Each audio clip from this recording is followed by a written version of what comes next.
Hello and welcome to another Leon Turetsky podcast. I'm back for another episode. Today, I'm going to be talking about the 3 pillars of the entrepreneur ethos. Okay, obviously, there's a lot more character traits that make up a good entrepreneur.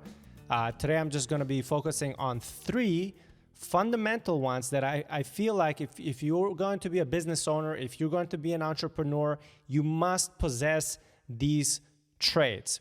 I used to think that anyone can be an entrepreneur, and yes, you can develop, but I do think that you need to have a certain type of character as a person to really be successful for the long run. And this is the 3 pillars of the entrepreneur ethos. So ethos means in Greek means character, or the deep personality of a person. So ethos means character, and it's usually also oftentimes related to credibility. So ethos oftentimes goes in hand with, do people trust you? Do you have credibility? All that kind of stuff. And so you need to have a certain type of character, a certain kind of credibility as a person to even run a company. That's just the truth. And the more I do this, the more I see that the entrepreneurs that are not successful, it's usually something going on with who they are as a person, with certain personality traits that they're missing or they haven't fully developed yet. And that's why they're not successful. They could have the best business idea in the world, but they will not be able to execute because of some of these character flaws, or maybe I shouldn't say flaws, but for entrepreneurship, I do think there are some universal traits you need to have, you need to develop if you want to be successful. So I'm going to be talking about 3 of them. Let's get started. The first one is integrity and follow through. Okay? This is both to self and to others, especially to your customers. If you say you're going to do something, you better do it. So many people I see there make empty promises. And it's interesting because I think the way you operate in your normal life usually translates to how you're going to be running your business. So if you make empty promises in your daily life, you're probably going to do the same in your company, with your employees, even to yourself. You might make a promise to yourself, but then not follow through. All these little things, they add up. And I know I have some friends who, it's kind of like they're trying to start a business, but I noticed the pattern with them is that it's kind of like, sometimes we would text each other and they wouldn't respond for a long time to my text. And I'm thinking they want to start a business and they can't even answer me. How are they going to answer their customers via email for customer support? Like, I used to think it's not related, but now I do think that it's somewhat related. It's kind of like your character as a person, you either want to respond or not. Like some people are responsive, and they're going to be doing this in all their areas of life, and some people are not. I mean, for the most part, I'm talking about, right? I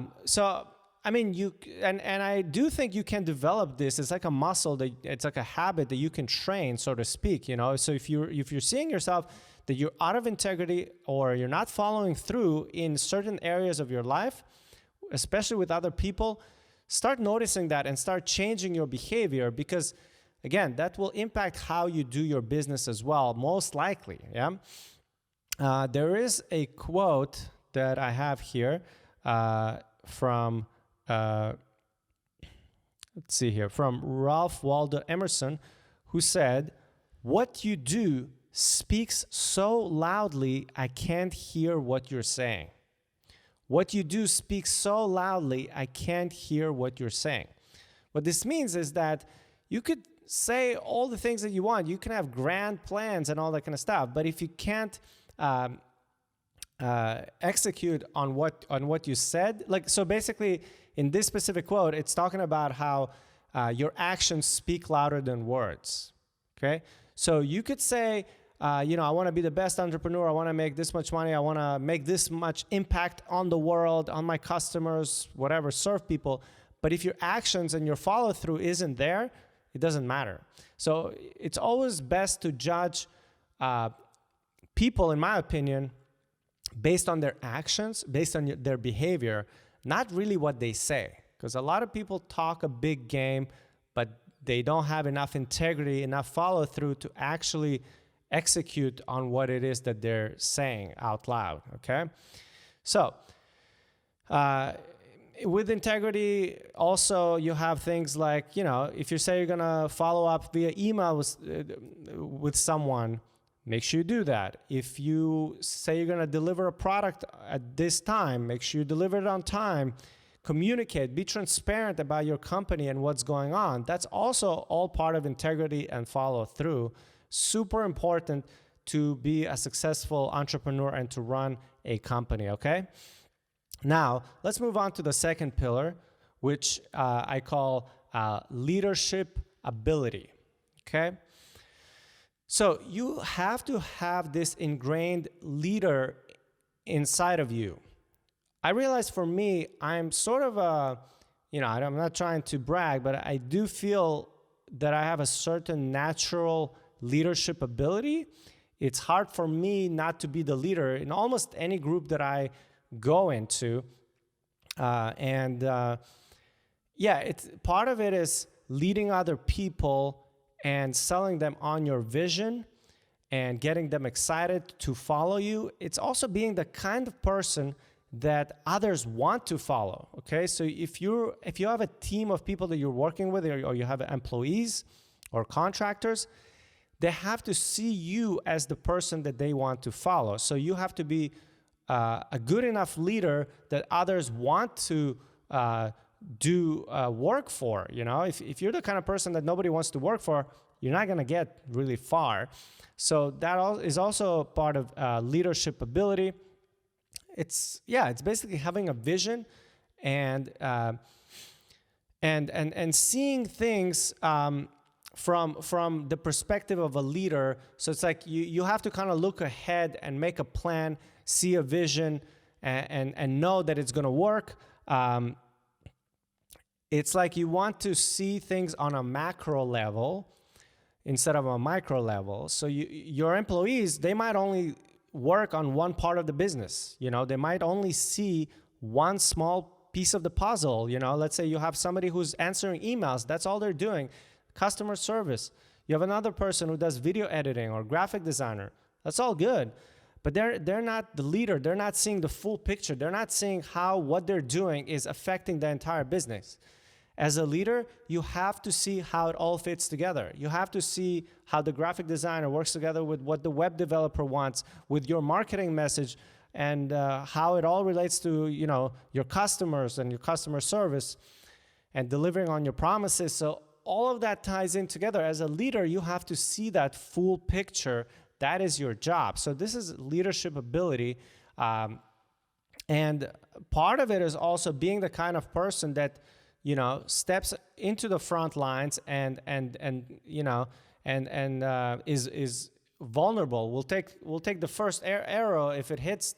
If you're a part of the army, you put yourself in the front lines and make yourself vulnerable. It's kind of like the buck stops with you. So if there's an issue, if you made a mistake, you own up to it. You take the hit first as a leader. That's what leaders do. And you have to have a strong enough character and confidence to be able to do that. So this is also an important trait of the entrepreneur ethos, okay? Now let's move to the third pillar, and that is wanting to serve others, okay? At the end of the day, owning and running a business isn't about just you, okay, and what you can do and only what you're comfortable with, okay? It's about ultimately seeing a problem in the market and serving that market with a solution. And it is basically going beyond yourself, okay? Your business is its own entity, okay? It's not, you want to look at it like, the best analogy I have is like, let's say you have, a lot of people, when they have kids, the parents, try to get their kids to do what they want. They try to impose their will on their children. They try to, if they like soccer, their kid's gonna play soccer. If they wanted to be an Olympic gymnast, now their kid's gonna have to do that. And some of these parents, they really push their kids to be like them or to do what they want. But the kid, sometimes they're completely different. They're completely different than their parents. A lot of times they have their own thing, their own interests that they might want to pursue. And so the best thing you can do as a parent, and I'm not a parent, by the way, but I just look and see and hear things. The best thing you can do is just let that kid develop who they want to be and try different things and let them decide what they naturally gravitate to, instead of you imposing something on them that you think will be better for them, okay? So, and the same thing with the business. So sometimes you have a business where the business needs something that you might not even know how to do yourself as the business owner. Then you have to find a way to make that happen.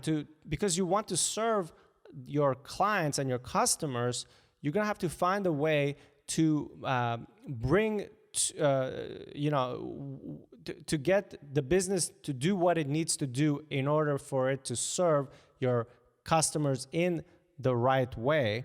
So you kind of have to go beyond yourself in a way. I'll give you a quick example so you can understand what I'm talking about. So one of my companies, passionfordancing.com, we teach people how to ballroom dance. Now, I am a professional dancer, yes, and I specialize in the Latin dances, okay, especially in the international style, American rhythm, some salsa, stuff like that, I'm good at. But I do not specialize in the ballroom style of it, which would be the waltz, foxtrot, tango. That's another style within the ballroom umbrella that we also offer on our website as a membership. Now, guess what I had to do? I could have said, I can't offer it because I don't know the style, which is what a lot of people do. But instead, what I did is I found dancers. I hired other professional ballroom dancers who we created videos with them for that specific style. Okay, so we served our audience in what they needed.